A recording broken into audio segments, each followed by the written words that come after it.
Well, good evening, everyone. Welcome. My name is Julie Shields-Rutina, and I'm the Director of College Planning, Education, and Training at MEFA. And I'm going to be your presenter this evening. And I have my colleague, Jennifer Bento-Pinion, with me, and she is going to be moderating the chat. So let's just talk a little bit about how this webinar will go this evening. So you can use the audio settings if you want to control the volume level. I tend to get a little bit excited about this topic, so I might be too loud. You can turn that down, turn me right down.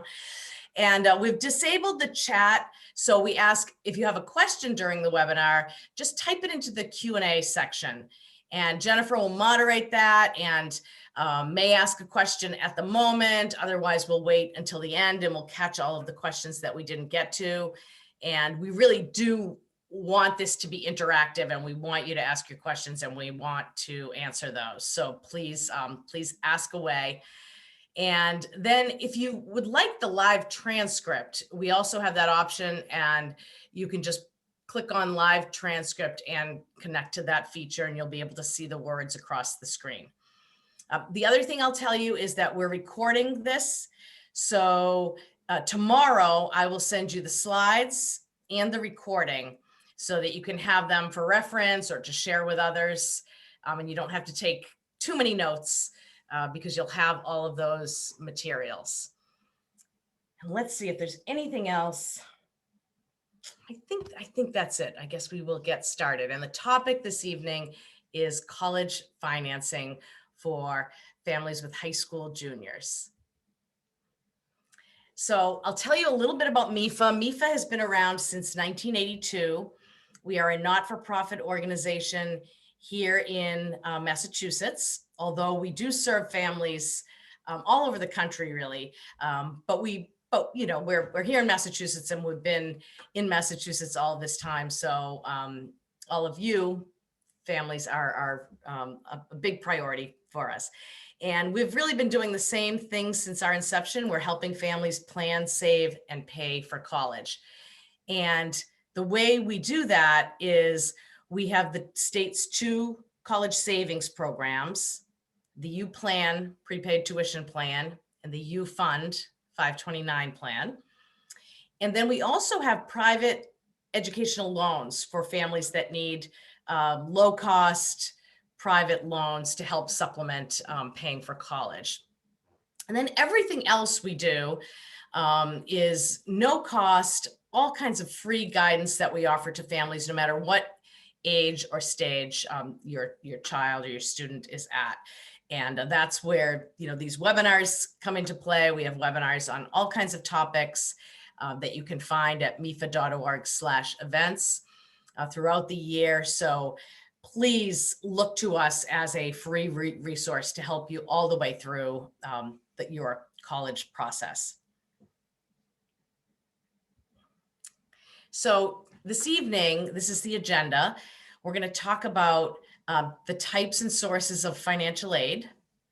And then we're going to review the application process for financial aid and talk about how financial aid decisions are made within the colleges and how award offers are created for you and all of that.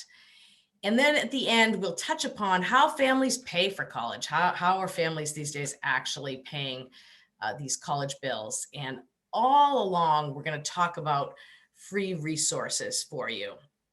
And in fact, I'm just going to mention one free resource right up front for your student, and especially because Jennifer is joining me, and Jennifer is the manager of a free online web tool called MEFA Pathway.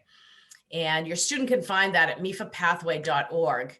And this is just a great web portal for students where they can go in and do some activities so they can learn some things about themselves. They can create a resume and keep track of activities. They can search for colleges, research careers. There's some financial information in there. It's just a really great free tool. And so anyone can go in and create an account and access all of those resources. So I just wanted to mention that to you. Okay, so the types and sources of financial aid. People always ask, what is financial aid? So basically, financial aid is broad. It's any money that's going to help you pay for college. And it's really usually three different types. So there are grants and scholarships, which is the best type of financial aid. That is free money that is going to be given to the student and they don't need to repay it. It's the best. And sometimes I'm asked, what's the difference between a grant and a scholarship?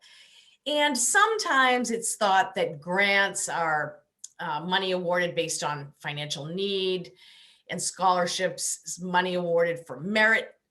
But the truth is, I have seen these terms used interchangeably over a long period of time. And so just know that it's all good free money.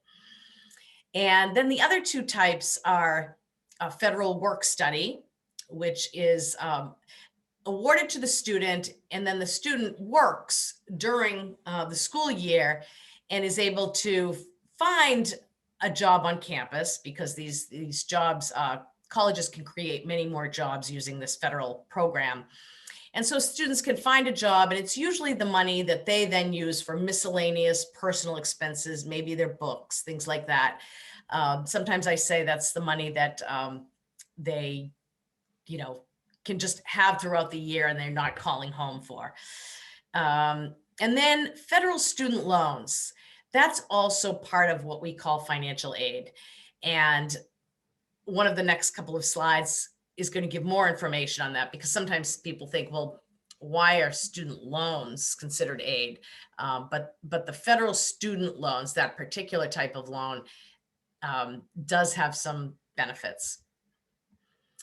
And then where does this money come from? So financial aid comes from all of these sources. And when you apply for financial aid, when you go through the process that we're going to talk about tonight, you are applying for all federal aid, all aid from Massachusetts, all state aid, and all aid from the colleges and universities themselves. So all three, the gold, blue, and green quadrants, are going to be taken care of with your one financial aid process. The one thing that is a little bit separate and outside of the process is that there are other outside scholarships from private organizations. And that's something that your student can do on the side outside of the financial aid application process. And in fact, I did a webinar last night, and so maybe I have some repeat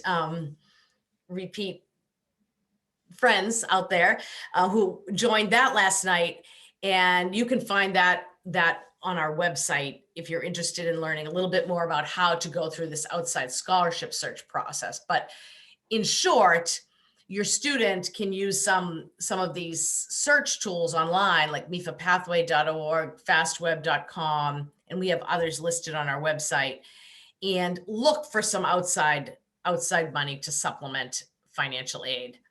And they can also look closer to home in their high schools, maybe parent employers, organizations they might be involved with, to see if other organizations they're involved with have scholarships as well. All right, so let's talk about those federal student loans, because that is part of the financial aid that will be awarded to your student. And let me say that in most cases, you will find when your student is given a financial aid offer, they will be given a federal direct student loan. So you'll see that in a lot of award offers. Now, why is this financial aid? Here's why. The student is the sole borrower. So in many cases, this is an 18-year-old with no credit and being loaned this money. So that's unlike any other loan that we would take. So the student is the sole borrower. There's no credit check. The loan can be divided into two types, subsidized and unsubsidized. So part of this loan can be subsidized, meaning the federal government can pay the interest on it while the student is in school. if you qualify based on financial need. So that's the determination of how much is subsidized and how much is unsubsidized. But again, the federal government paying the interest while the student is in school on the subsidized part is special. And that's why this is considered financial aid. Also, it has a low fixed interest rate. Currently, that interest rate is 2.75%. It changes every year on July 1st, but it has remained low in recent years. And then another thing that makes this loan special is the repayment options. So students do not pay this loan while they're enrolled.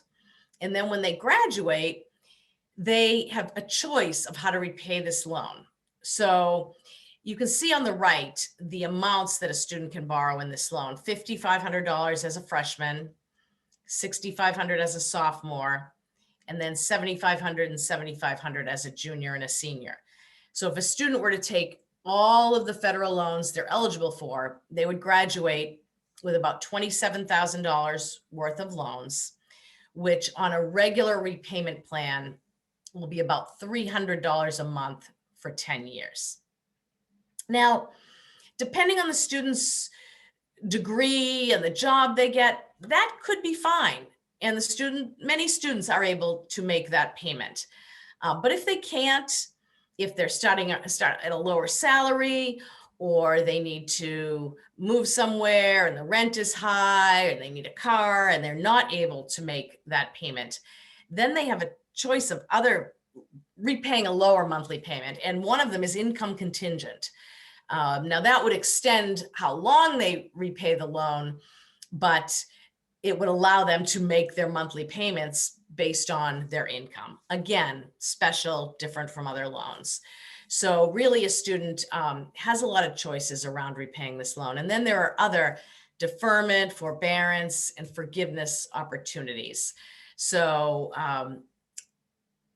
different than other loans. And what I'd share right now, for example, during this COVID period, the federal government has actually paused, so students are not having to make payments on their federal student loans right now, which just, I guess, exemplifies the specialness of this type of a loan. And that was just extended through September. Okay, so enough about loans. Let's go back to that best type of aid, grants and scholarships. So let's also talk about how financial aid is awarded from the colleges. Some is awarded, I'm going to flip with these so you can see. Some is awarded based on financial need, and some is awarded based on merit. So let's talk about merit first. All colleges have the goal each year to bring in the best class that they can. And they want the best class academically, and they want diversity, they want geographic diversity, they want racial and ethnic diversity, they want diversity in what the students are going to be studying. You know, they want scientists, and they want business students, and they want artists. So they go about crafting and bringing in the best class. Now, to do that, what they do is they many times use their institutional dollars to entice students to accept their offer of admission. And so what that means for you and your student applying for financial aid is, if your student falls high in the applicant pool at a certain college in a certain year, they are going to have more of a chance of receiving some merit-based aid. So we'll get into this a little more, but one of the strategies about making sure that you get some good financial aid offers is to make sure that your student applies to a variety of colleges. Don't fall in love with just one, but apply to a variety of colleges so that when it comes time to receiving the financial aid offers, you'll have some choices and you'll have these award offers to go over, so you can make an affordable decision too. And part of that may be because of some merit-based aid. And merit can be due to academics, as I said, artistic abilities, athletics, all of those things. There's a lot riding on the academics though. You know, if a student falls high in an admissions pool, there's a good chance they'll receive some merit-based aid. Most colleges offer merit-based aid. One group of colleges that does not offer merit-based aid is the Ivy League schools, and a number of schools that compete with the Ivy League schools, you know, MIT, Amherst College, Wellesley, that group of colleges, they offer only need-based aid. So that's important to know. But other than that, that's a smallish group. Other than that, most colleges across the country offer merit-based aid. Most of the time, all of this falls within the financial aid application process, but it is good to check on college websites to see if there happens to be you know, another form or something that the student needs to write to be considered for a certain type of merit-based aid. And now we'll talk about need-based aid, because need-based aid is awarded based on your family's calculated financial need. And that's from the financial aid forms that you're going to complete and file that we're going to talk about. Okay. And I guess that's really what I'll say about that. All right. So the application process. So all colleges have a financial aid deadline, just like they have an admissions deadline. And those two are not necessarily the same.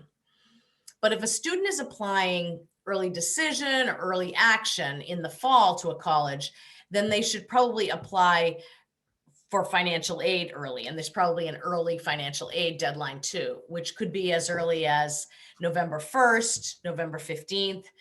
So it's really nice to get organized with the process and maybe create a spreadsheet. MEFA also has an application manager that you can see here, you could download. But just staying really organized with all of the schools that the student would like to apply to, and what are the deadlines and what forms are required. It's nice to do that both for admissions and for financial aid. And regular financial aid application deadlines are usually February 1st, February 15th, March 1st. The bottom line is you just want to complete these forms and complete the financial aid process by the very earliest deadline. If your schools all have different deadlines, but you have one school that you're applying early and it's a November 15th deadline, you want to get all of this done before November 15th. So here is the main financial aid form, and all colleges require this. It's called the FAFSA. It's the Free Application for Federal Student Aid. And it becomes available October 1st. So when your student is a senior, fall, October 1st, FAFSA becomes available. You might as well plan to get it done in October. You really can. And then you just know you'll be meeting all of the deadlines. I think the earliest deadline I usually see is November 1st. There could be an October 15th deadline, but mostly I think November 1st is on the early side. So if you just plan to do this form in October, then you'll be fine and you'll meet all those deadlines. You can complete it online at fafsa.gov, or you can complete it on your phone at My Student Aid mobile app. And our feedback is that both work equally well, and you can start at one and finish on the other, and seems to work pretty well. And I don't know what you've heard about the FAFSA, but it's gotten simpler and simpler over the last number of years, and really a lot simpler the last couple of years. So, and I have students, I have a graduated college student and one who's in college now. And over these last number of years, I've been able to see that for myself. A couple of things you need to know about the FAFSA is the first step is to create an FSA ID for a parent and the student. And that's really just a username and password. And then that's how you'll sign the form. As the parent, you can keep that to use it for other kids. If you have other students then coming up, students, you can keep that all the way through college. And when you're repaying loans, that can be your username and password. So the federal government has done a lot lately to make their systems easier to work with. Another important thing to know is that you can use what's called the IRS data retrieval tool. So when you go in, so let's say you're going to go in October in 2021, and you're going to be using your 2020 tax return, which hopefully is all done, sealed, over with, right? Because you'll do that this spring or summer, and by October, that's done. You have it right there, all done. And when you go in to put in your information, it will ask you if you just want to pull in your information from your 2020 tax return. You should say yes. That makes the process so much easier, less need for colleges to verify the information, all of that. So if you're offered the chance to use that, do that. MEFA will also in the fall have a FAFSA webinar where we walk through the FAFSA line by line. And you do have to complete the FAFSA every year. So what's reported on the FAFSA? Student citizenship status is reported. I'll just mention, if the student is a US citizen or permanent resident, but parents are not, that's fine. The student is still eligible for financial aid, should still file the FAFSA. The one little difference is that parents who are not US citizens or permanent residents should just put all zeros in the Social Security number. And then because of that, they won't be able to get an FSA ID, which is that username and password. So they will have to just print the form at the end, sign it, physically sign it, and mail it off to the address on the top of the form. So that's just the one difference that that a parent who's not a US citizen or permanent resident will need to do for their student. A student will write in the colleges that they're applying to on the FAFSA so that the information will be sent to those colleges. You can file the FAFSA and just add one school in there, and you can always go back and keep adding schools as you go along. So that's fine. And then parents will put their information in there. And all married parents, including same-sex parents, will put information on the form. All parents who live together, even if they're not married, will put information on the form. And for a family with divorced or separated parents, it's the custodial parent and their current spouse who put their information on the form with the student. And the other parent does not put the information on the FAFSA at this point. And legal guardians are not considered a parent for FAFSA purposes. A couple of other things on the form are the number of people in your household and the number of children in college. And then you'll put parent and student income, both taxed and untaxed, and parent and student assets, savings, checking, investments, other property, 529 plans are considered an asset. But there are some key pieces you do not put on the FAFSA. You don't include your primary home, your primary residence. You don't include the value of your retirement accounts, life insurance, or the value of a small family business with under 100 employees. So those things are not reported on the FAFSA.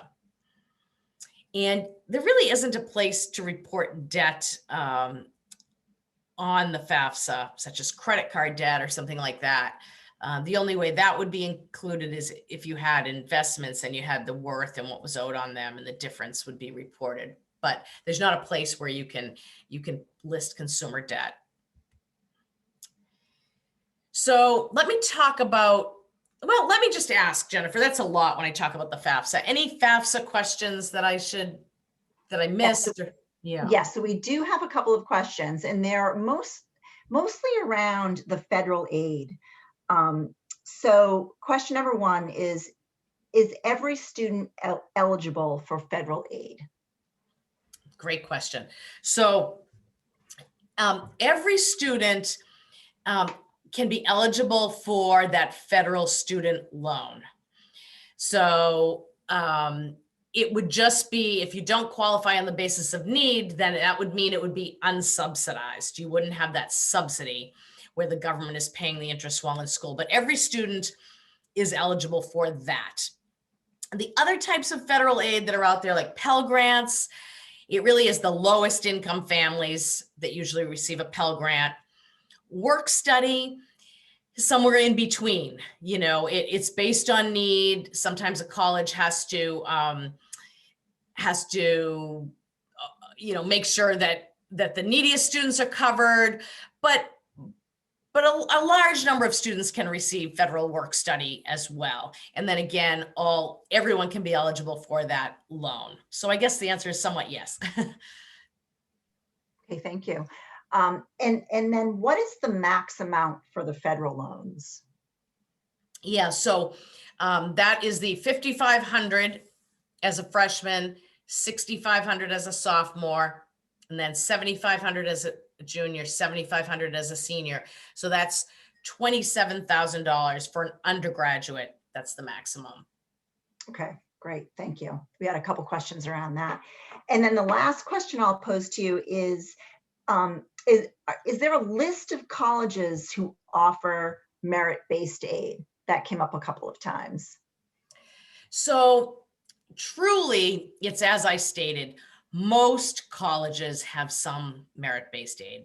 It really is the smaller group, which I'm gonna estimate. I mean, this is just a Julie estimate, but I'm gonna estimate at about 50 or 60 colleges nationwide that are completely have a completely need-based financial aid program. It's a smaller number that have completely need-based. Most colleges offer some type of merit-based aid. Okay, thank you, Julie. Yeah, I think we're all set for now with the questions. Thank you. I'll bust in. That's great. So, okay, so that's the FAFSA. And we joke about all these things we say, but don't fear the FAFSA. It really is not that difficult. And again, they've made it shorter, and there's a lot of free help along the way. And can't help but say that MEFA is happy to help you with that. Get started on it. You have some questions, you call us and we'll help you through that. And then some colleges, however, because the FAFSA has become very simple in the last short number of years, there are some colleges, especially those that have a lot of their own institutional dollars, that feel like there isn't enough information collected on the FAFSA for them to be able to make decisions about their scholarship dollars. So they require an additional form, and it's called the CSS profile form. And it's a form of the College Board. So when your student is looking at the colleges they're interested in and going on the college websites and finding out about deadlines and what forms are required, make sure they go to the financial aid for incoming students part of the website and make sure, is it just FAFSA? And the colleges will tell you this, FAFSA only, or is it they need to complete a FAFSA and a CSS profile? And if a college requires the CSS profile, you really need to do both. And in fact, even if just one of their colleges requires the CSS profile, you need to complete this so that they get it, because it won't be a complete application without the two forms. So CSS profile, it is not free. It costs $25 for the first school that you want to send it to and $16 for each additional college. However, you know, these colleges who require this form have millions of dollars of financial aid that they're awarding. So it is well worth it if you have a chance to receive some institutional grant and scholarship aid from these colleges. This also becomes available October 1st. So just plan to get both of these financial aid forms done. The profile takes a little longer. It asks a lot of questions. And as someone who's just sitting down to do it for the first time, it feels like they ask the same questions 3 different times in 3 different years. But just think about it that it's the college trying to collect more information so they have the most information possible to be able to make an award. And just go through, there's help at every question. And again, MEFA will do a line by line of the profile in the fall. And you can also call us, fill it out. So you can always save these forms as you go along, and then call us if you have questions. A couple of differences between the profile and the FAFSA are the non-custodial parent will also need to fill out a profile form. So remember I said it's the parent that the student lives with more and their spouse, if there is one, who complete the FAFSA. That's the same for the CSS profile. But then in the case of the profile, that other parent also needs to do a profile form. So the college collects both of that information. They also collect a little more information about businesses. They also collect information about your primary residence. So you will be putting that into the CSS profile. And then some colleges have their own other short financial aid application. So again, on the website, just make sure if they do. I don't see a lot of those, but I see it once in a while. Might be a short form for scholarships or something, but complete that as well if that's there. All right, so what happens after you apply? You apply using these two forms next October, and then you're going to send them off to the colleges that the student is applying to, and the colleges will receive that data electronically. You will receive an email saying, here's what you submitted. So for the FAFSA, I found they were really good. They even texted and emailed me all the way along. Your FAFSA was submitted. Now it's being processed.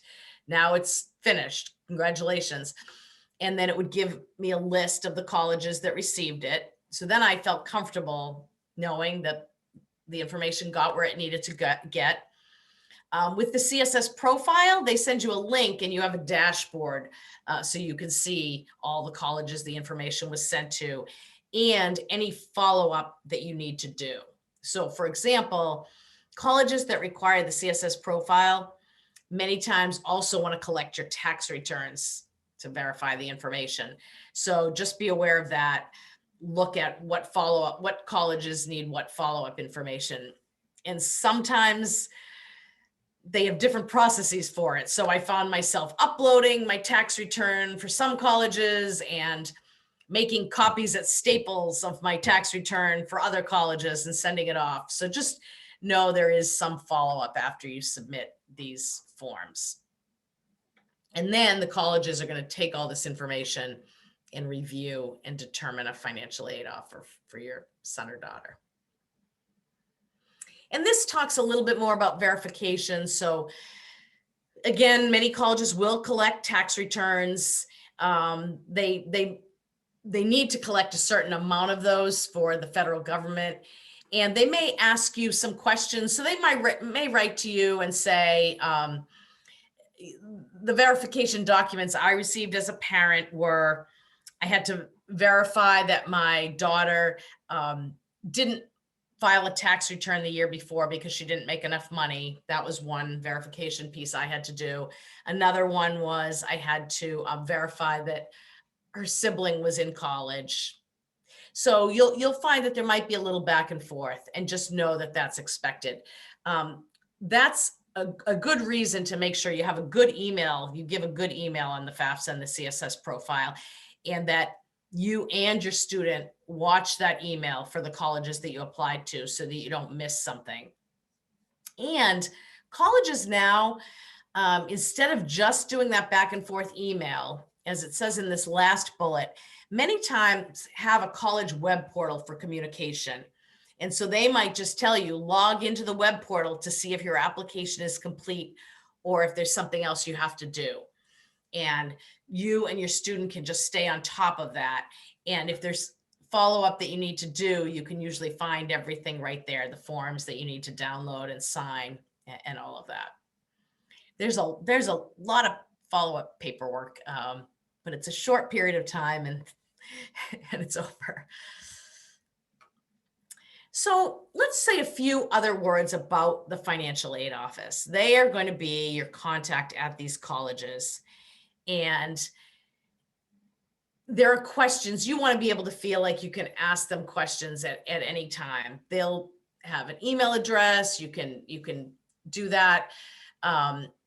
Questions you might want to ask at a later point in the process are, is this financial aid offer that I received good for every year, good for the 4 years? You want to confirm that with them. A question I receive a lot right now during this crazy time that we're going through COVID is that a lot of people have had major changes to the financial situation, right? So in October, when you're filing these forms, you're going to be using your 2020 income. Well, what if things are different now? So please know that when you complete these forms, if you feel like your financial situation wasn't really shown in these forms or it's changed, you can always write to these colleges and give them more information and say, at the end of 2020, I lost my job. 2021 is going to look very different. And the more specific information you can give to the colleges, the more they can work with to help you. So, so do know that they are available and will help you through this process as well. All right. So I'll ask just if there are any more questions before we move on to how these decisions are made at the colleges. Yes, so there have been a couple of questions around guardianship and who goes on the form, in the case of a grandparent having guardianship. Yeah, that's great. So on the FAFSA, guardians are not parents. So it really is just the parents who are on the FAFSA. And so what that means is then the student can be considered what financial aid terms call independent. And so that's how that works. So the grandparent doesn't need to put information on the FAFSA, and the student can be considered independent and apply for financial aid on their own. So that's how that would work on the FAFSA. On the CSS profile, they collect more information. So they're going to ask more about guardians and other people in the family and all of that. So they're collecting a bigger picture of what the family looks like for the student. So the student might find that it's different filing the FAFSA from the CSS profile. Okay, great. Thank you, Julie. And then another question, can federal loans be used for colleges outside of the US? So that's a great question. So there are a lot of international colleges and universities that allow federal loans. Yes. I'm trying to think of the best place. Basically, the college has to have a federal school code. I guess the best place, I look this up all the time, and I'm surprised I don't have it at the tip of my tongue, but I think you can Google federal school codes, and or even if you're looking at universities outside of the country, that's something to look for on their website, that they have that federal school code. I do know in savingforcollege.com, that's a website that talks, gives information about where 529 plans can be used, and they can be used at colleges that have that federal school code. There is a college search in there, and you can search on international colleges and find out if that college has a federal school code. So that's another place you can look, but that's the key. If they have that federal school code, students can use their federal loans there. Okay, that's great. I'm just looking through the questions here to see. There were a couple questions around, if we think we don't qualify for any federal aid, do we still fill out the FAFSA? No, and we get that all the time, right? So let me say that at MEFA, we say yes. I mean, there are calculators that you can use. And if you use a calculator and it tells you that your expected family contribution is $100,000 and you know the college only costs $60,000. Well, you know you're not going to be getting any need-based aid at that school. However, your student could still get that unsubsidized loan. So if you want to leave open the opportunity for the student to take that low-cost loan in their own name, that's one reason you might want to file it. If your student in Massachusetts is eligible for the John and Abigail Adams Scholarship, which is a merit-based scholarship based on the MCAS, and based on them being in the top 25% of the school district, you have to file a FAFSA, even though it's a merit-based award. It's just because of the process and receiving the money from the state. So that would be another reason to do the FAFSA. And the third might just be that maybe you feel like you could pay now, but what if something changes? What if you lose your job? Maybe it's just better to have the FAFSA filed so that then it's easier to go to the financial aid office and appeal and share the changes instead of having to start from scratch at that point. That's another reason that it might be worth applying, or just, applying the first time just to see. And then if you definitely don't get any financial aid that you're interested in, then you wouldn't have to apply in future years. So, but you don't have to. But I always say, why take yourself out of the process? Let someone else tell you you're not eligible. Mhm. Okay, great. Thank you. And then there's just one more. This is an interesting question. Can a child emancipate themselves if the parent earns income but really can't afford what the FAFSA thinks they can? Yeah. So, it's hard. It doesn't really work well for a student to emancipate themselves, mainly because, as you can imagine, probably a lot of people would want to do that, whether they should or they shouldn't, right? Lots of parents would probably say, I want the student to do this themselves. So the criteria to be independent are you have to fall in very certain categories, such as you have to be 24 years old. You have to be a graduate student, or you have to be married, or you have to have a child that you're supporting more than 50%, or you have to be a veteran. There are very specific criteria.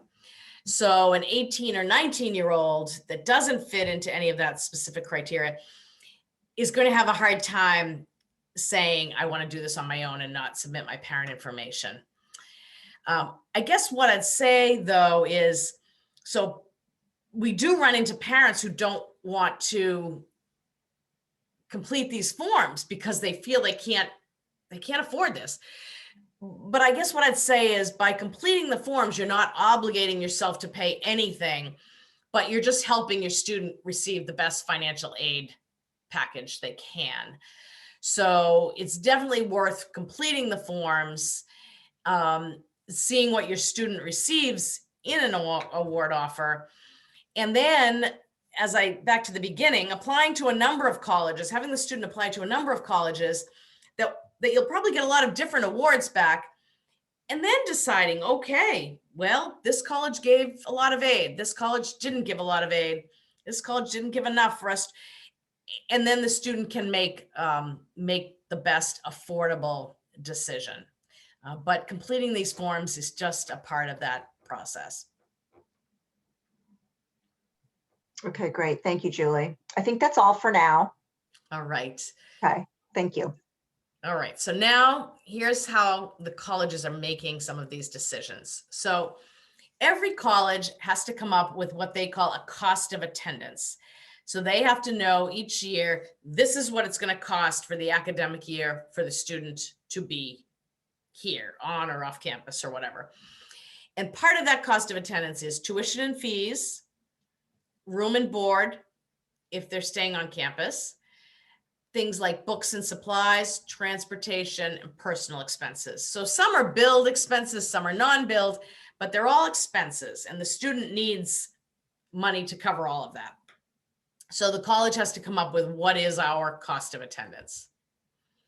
And then from the information that you and your student put on the FAFSA and possibly the CSS profile, that goes through a formula, a federal formula for the FAFSA and an institutional formula for the CSS profile. And the number that comes out at the end of that formula is the expected family contribution. So basically, that's a number that the process is saying that your family can pay toward that cost of attendance, and then financial aid kicks in to fill in the balance.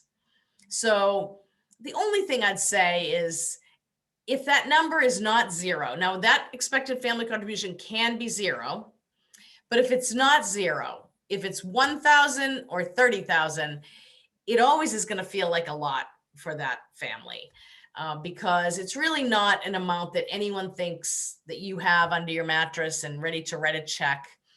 It's more just a number that your family and your financial situation compared with other families in the country and other financial situations, that it's thought you can absorb in educational costs. And again, people pay those in all different ways and come up with that money in all different ways, which we're going to talk about. So, but the number always feels a little bit painful, is what I'd say. So I will also mention those EFC calculators. We have one on MEFA and there's another one on ifap.ed.gov. If you want to run your numbers through an EFC calculator, you could get a sense of, wow, our college is going to expect us to pay $5,000 a year or $20,000 a year. That maybe can help with your planning. So then each college says the formula of how they're going to award financial aid to your student is it's the cost of attendance minus your expected family contribution, how much they think you can pay toward the cost, and the balance equals your financial aid eligibility. And then it's the college's responsibility to create a financial aid award, either equaling or getting close to that financial aid eligibility. So let me also talk about this. There are some colleges that claim, and they do, if they claim it, they do it, to meet 100% of need of 100% of the students. So if a college claims to meet full need for all students, then what that means is in this formula, they will give you a financial aid package that equals your financial aid eligibility, right to the dollar. The colleges that do that are few and far between, but again, it's the Ivy Leagues and some other colleges that kind of compete with the Ivy Leagues.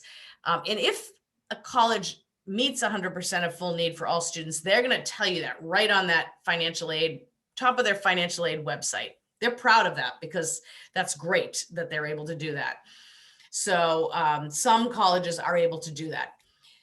Again, that's, not all colleges. And if a college can't do that, which many colleges can't, then what they're trying to do is give a financial aid package that gets as close to that financial aid eligibility as possible.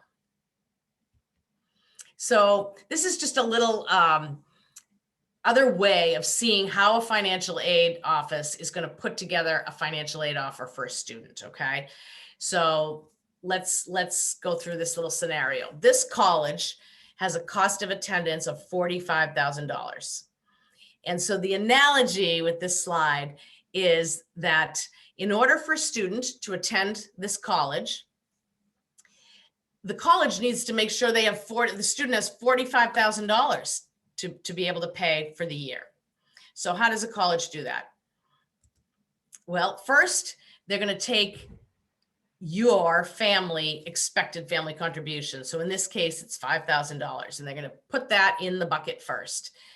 Take $5,000 from the family, and then they're going to award a grant and scholarship, maybe a need-based grant and a merit-based scholarship, 17.5 and 10. And then they're going to award that student loan for a freshman. $5,500 is the maximum. You'll see that maximum a lot. And they're going to award a work study award as well. This is great. But that's it. So this is one of those colleges that doesn't meet full need.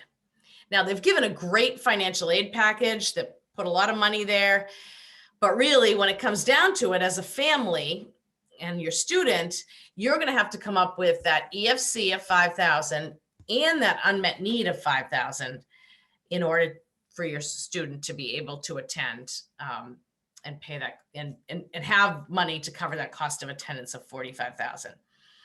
And maybe as a family, you can do that. That's 10,000. That's 1 year. You'll have to do that each year, but maybe you can do it, or maybe you can't. And that's when you'd have to look and see what award the next college gave you. This is also for your planning purposes. I mentioned those EFC calculators. Net price calculators are on every college website. So this is another way to just get a sense of what type of a financial aid package your student might be able to receive at a specific college. You can just go to a college website, type in net price calculator, put in information as you will on the financial aid form in the fall, and get a sense of what your expected family contribution will be, what type of aid the college might be able to offer. This can be helpful, especially if your student is thinking of applying early decision, just because you really want to be sure that the financial aid offer is going to work for you early on. So this is a really great planning tool. All right, so here's another sort of scenario, and this is very common. So hopefully your student applied to a number of colleges, you filled out your financial aid applications in the fall, and then the admissions answers will start rolling in, hopefully some acceptances, and also the financial aid offers will start rolling in. And what you'll see is that they all look different. So you really have to spend a lot of time comparing and contrasting and making sure that you understand every element of the aid offer. So let's look at, these are 3 financial aid offers. So you're one family with one financial situation, one student who is whoever they are, and yet you get, in this case, 3 very different financial aid offers from 3 different colleges. So College A is one of those colleges that meets full need of all their students. So look at that. They gave a great package totaling 40,000. They're expecting you'll pay 5, and that will meet the $45,000 cost of attendance. College B really seems like they really want your student, and they've put together a very nice financial aid offer, but they are not meeting the full need. There is some unmet need there that you will also have to come up with. And College C, you know, they definitely admitted your student and wanted to support them in whatever ways they could. You still have some good grant and scholarship there, but there's unmet need there of $15,000 that you will have to come up with as a family in addition to your expected family contribution. So you're going to see this a lot. And now, why is this? Why different numbers? I mean, partially it's just that different colleges have different resources that they can spend toward financial aid. But also, it could be that maybe your student didn't fall as high in the admissions pool at College C, and maybe College C meets a higher amount of need for some students, but less for others. That clearly everyone who's admitted is worthy, and college really wants that student, but there's where that merit piece can come in a little bit. So that's just good to know. And one other piece we like to point out about looking very closely at all of the parts of the financial aid offer is you want to be comparing apples to apples. So if you look quickly at these 3 awards from 3 different colleges, it looks like they all gave you $35,000, but they clearly didn't give you the same amount. In fact, College A is really the only one that gave you $35,000. College B and College C have packaged something called a parent loan. And I guess I'll just say that's not financial aid. Just be aware if a college does that. You might end up taking a parent loan, and that's your choice, and you might use a parent loan. We're going to talk about that in a minute. But when you're comparing these offers, take that right out of there so that you can really see what you're going to have to pay as a family and make a decision about it being affordable or not. All right, I'll stop again, Jennifer, to see if there are any questions before I move on to the paying part. Sure. There were actually a couple of questions around the John and Abigail Adams scholarship. Yeah. So can that be used for colleges, if they're awarded that, can that be used for colleges outside of Massachusetts? Oh, thank you. No, that is just for Massachusetts public institutions. Great question. Okay. All right. And then a couple of questions around the MCAS. So if an MCAS wasn't taken as a sophomore due to COVID, how does this affect the eligibility for that? Yeah, such a good question. The state right now, I don't think we have the answer to that yet, but the state is having to figure out the John and Abigail Adams scholarship is still going to be there, and it's still going to go to those top students in the school systems. They're just going to have to figure out a different way to determine it since MCAS wasn't taken. Yeah. So be on the lookout for that, and we will put information out about that when it's available as well. Okay, great. Thank you. Yeah, there were a handful of questions around that. Yeah. I think that might be it for now. All right. Okay, great. Thank you, everyone. All right. So let's just talk about paying for college. So let's say, in fact, we'll go back here for a moment because I always make a joke about this, that in this case, parents, that if you look at these 3 awards, of course, where does your student want to go, right? They're going to tell you they want to go to college C. I mean, hopefully not. Hopefully they want to go to college A.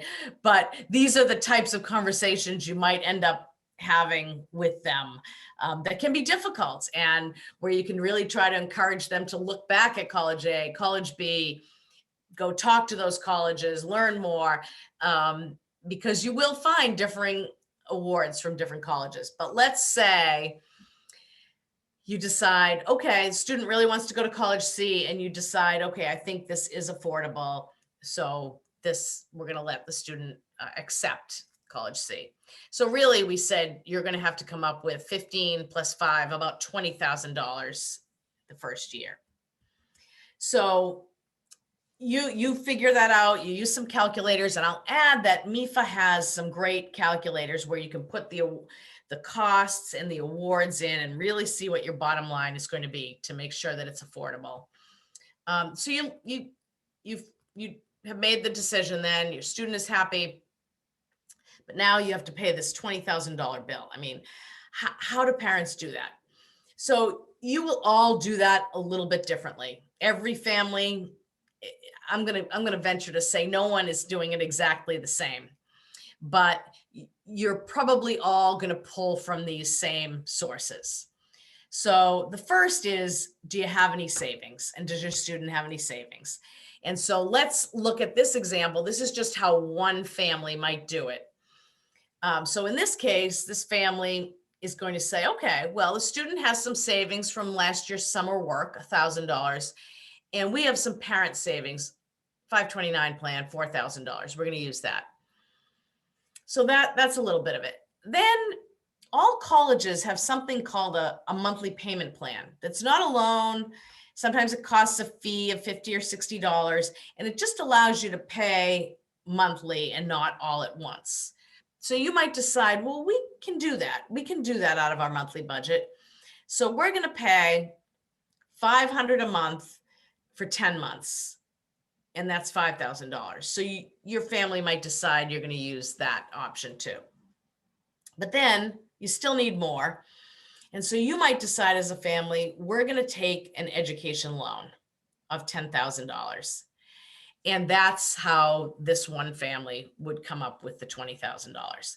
Now, all of you will probably do that a little differently, but this is the way you're going to piece that together. And that education loan, at that point, you just want to find the best education loan with the best terms for your family. The federal government has one called a Federal Plus loan, which is in the parent's name.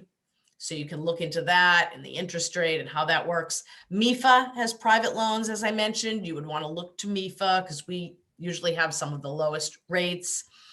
But you might have your own bank that you work with that might have educational loans. You're going to do some research as you would anytime you're going to borrow a loan. And that's how you would decide on that. Your college might have some information about some options that they have seen other students borrow. And then here, when you're thinking about that, let me go back one more time for a second. So let's talk about this family. This family might say, oh, and we'll take an education loan for $10,000. Now, very roughly, payment on an education loan of $10,000 is going to be about $100 a month. And the family might say, that seems fine. I can pay $100 a month. So that's good. But this family needs to recognize that each year they're probably going to, unless something drastically changes in their financial situation, they're going to have to take that loan each year. So that 10 borrowed becomes 40,000 borrowed, and that becomes $400 a month by the time the student is a senior. And then does that family have other children coming up to go to college? So it's just, you really want to pay attention to all of those pieces. So here are some questions that you and your student might want to talk about around making an affordable choice. Let's say you looked at this and said, we can't come up with $20,000. We really can't do this. Well, a question might be, would starting at community college be a good option? You can definitely save significant money by doing that. 2 years at a community college. We have some great programs here in Massachusetts. So that might be something your student would look at. You do want to think about, do you have younger children coming up and you want to help them with college as well? You definitely want to think about the 4 years, not one. And then the student might really want to think about what they want things to be like after graduation. So they might have their federal loans to repay. That might be quite enough. And they might say, well, mom and dad, if you take this other loan, I really probably can't help repay it. Or they might say, I can help repay it. I'm going to be an engineer. I've been accepted at this college where they tell me that the average starting salary of graduates is upwards of $80,000. And I do know a couple of engineering schools in Massachusetts that show those very real statistics. So if a student really does know what their intended career is and it seems okay, then maybe they feel a little more comfortable taking on a little extra debt, but maybe they don't know that. And so if you don't know that, it might be best to, be a little more cautious. Another thought is the student considering graduate school? So do they not even have to think about just their undergraduate debt, but are they planning to go to law school where students take out a lot of debt? They might just have to think, okay, I might have to work for a few years, pay off my loans before I take on another degree. So those are just things to think about. I'll also mention that other than the federal loans that have, for students that have no credit check, all these other loans that are private or the Federal Plus loan all have a credit check. So it's good to know your credit score and just make sure you have decent credit, knowing you'll be able to borrow.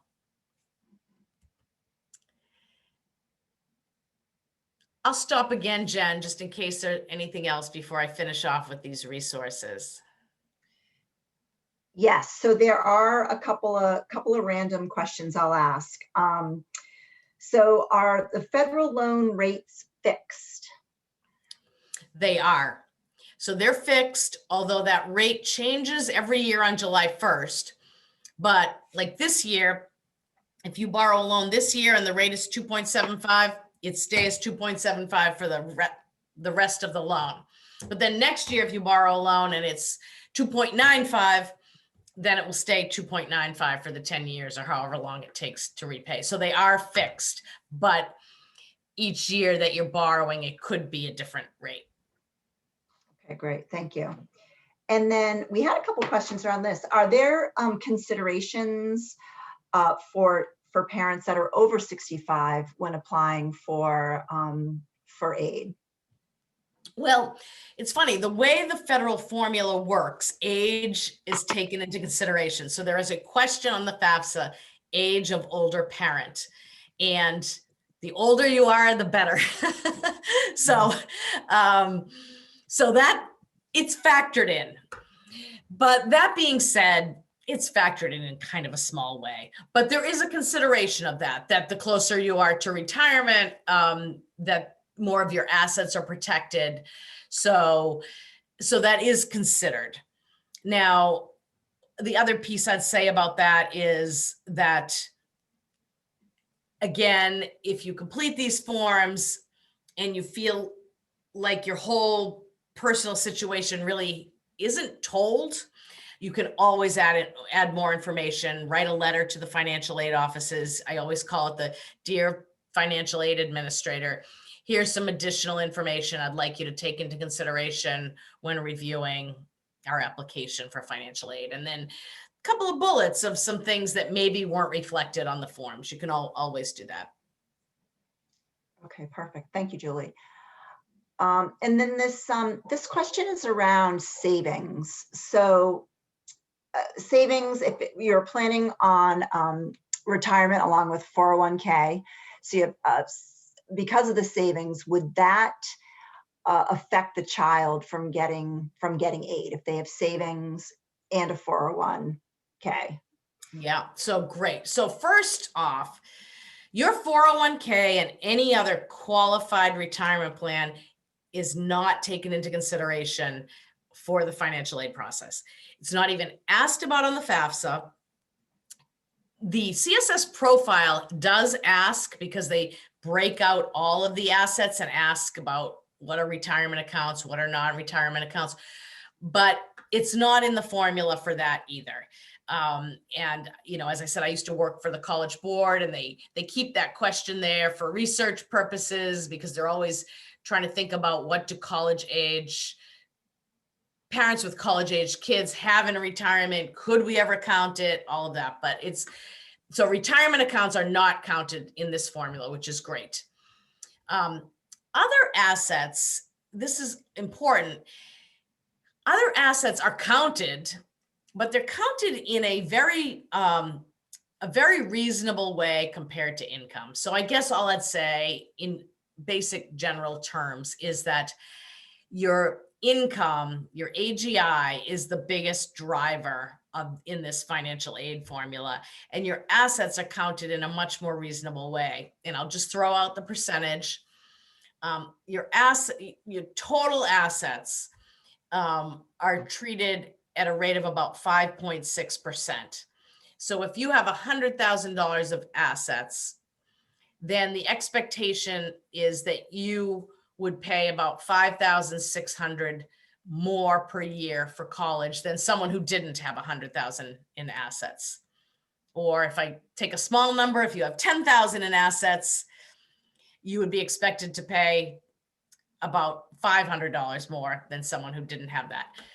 So assets treated in a really small way, and its income is the driver in this financial aid formula. Great, thank you. And then one more question. So what if your student adds a college to the CSS profile or the FAFSA, and then they decide that they're not applying? What happens with that? Nothing. Great question. I mean, nothing. As far as the CSS profile, you've thrown away $16, which isn't great, but nothing happens on the FAFSA, and then the CSS profile, nothing happens either, except that you would have paid $16 to have it sent to that college. Okay, great. I think that kind of does it for the questions. I'm going to type a few in the QA, but I think we're good. Okay.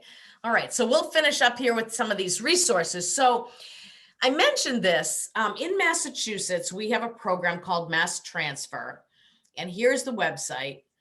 And this just shows you how if a student starts at a community college and then transfers to a 4-year public Massachusetts college, they can get things like automatic admission, guaranteed credit transfer, usually a tuition credit, and then a freeze on tuition for the last 2 years of college. There are just ways to make a 4-year degree in the public system very affordable through the Mass Transfer program. So I would say just take a look at that website and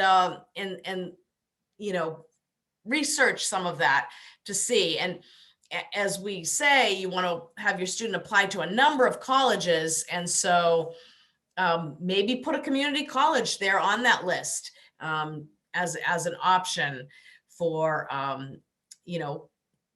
just to make sure that you have some affordable colleges on your list as well. A second cost savings program is called Tuition Break, and it's through the New England Board of Higher Education. And what this is that if another New England state has a program that we don't have here in Massachusetts, then your student can go to another New England public university and pay in-state Massachusetts costs. And surprisingly, there are a lot of programs that we don't have here in Massachusetts that they have in other states, in New Hampshire, Maine, Connecticut. So students could still be paying in-state Massachusetts costs to go to those programs. So take a look at that website as well. And then some other free resources. Clearly, I've told you about MEFA, but there's another terrific program that we have here in Massachusetts, and your co-host, Jennifer, is the co-chair of the committee of FAFSA Day Massachusetts. And that's a program in Massachusetts where you can get free assistance completing the FAFSA. And there are all kinds of online events that were held this year. There'll be new events next year, but if you just go to that website, fafsaday.org, there are lots of resources and help in completing the FAFSA if you need that. There are also educational opportunity centers through Mass EdCo, where families can go and get free financial aid help, to complete these forms and all. So if you're here tonight, so you're probably really on top of this stuff, but if you know other families who aren't so on top of it and want some help, here's some more resources for them. And then this is just a nice little calendar through senior year. So, this is the time to be researching colleges. You aren't visiting campuses and college fairs right now, but hopefully you can take advantage of some online events with colleges. College websites will let you know about those things, and there are online college fairs too that you can take advantage of, where you, just like this, you can meet with admissions representatives. You want to be still staying on top of things with the high school, asking about the letters of recommendation process, asking about their recommendations for taking the SAT or ACT, and you can start writing your college essay all the way right into the fall. And then I'd encourage you, in October, the FAFSA and the CSS profile will be available. So you could come back for more webinars with MEFA, or call us if you have any questions when you're completing it. And you will be helping your student, with all their submissions, both for admissions and financial aid in the fall and winter and spring of next year. Right now, I would say it's early to get an FSA ID for the student and parent, but you could do it. But as long as you do it in the fall, you'll be okay. But a good it's good as your student is researching colleges that they want to apply to. If they're sure they want to apply to a college, researching those deadlines and required applications right now is terrific. And then stay in touch with MEFA and register for our other webinars. You can stay connected with us on social media too. We post a lot on all of these platforms and keep you up to date on anything new in the field of college financing. And then you can always call us, you can email us, and we are just happy to help you throughout your whole college process. If you found the information that we've provided tonight useful and helpful, we would encourage you to leave us a Google review, just so that other families might see it and take advantage of all of these free resources as well. So that would be terrific. But other than that, let's see what other questions are there, and then I'll let you get on with your night.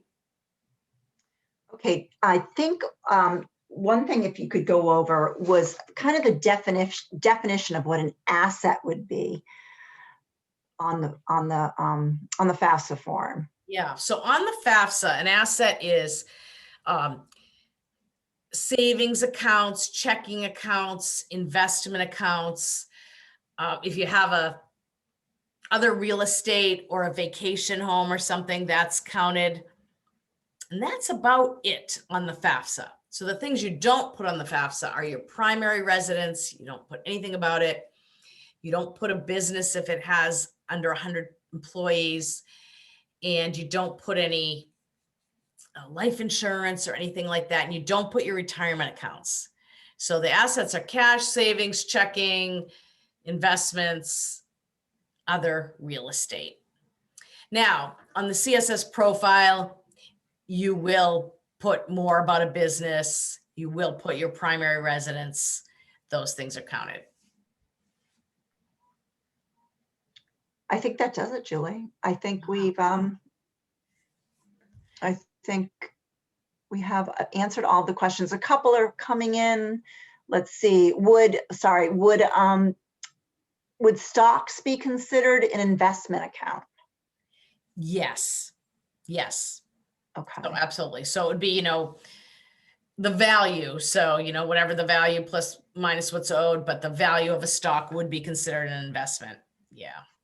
Okay. And there are a couple questions coming in on 529. So yeah. So how is that looked at as far as assets go? Yep. Is it better? Yeah. Okay. Yeah, so it is looked at. So your 529 accounts are investment accounts. So you would just list the value. And the thing that people never like to hear is you have to list as the parent, when you're writing about your assets, you have to list all the 529s you have. If you have 10 kids and you have 529 plans for all of them, you have to list them all because that's your assets. However, again, your assets are considered in such a more lenient way, at most that 5.6% of their value. So it sounds bad, but it really isn't as bad.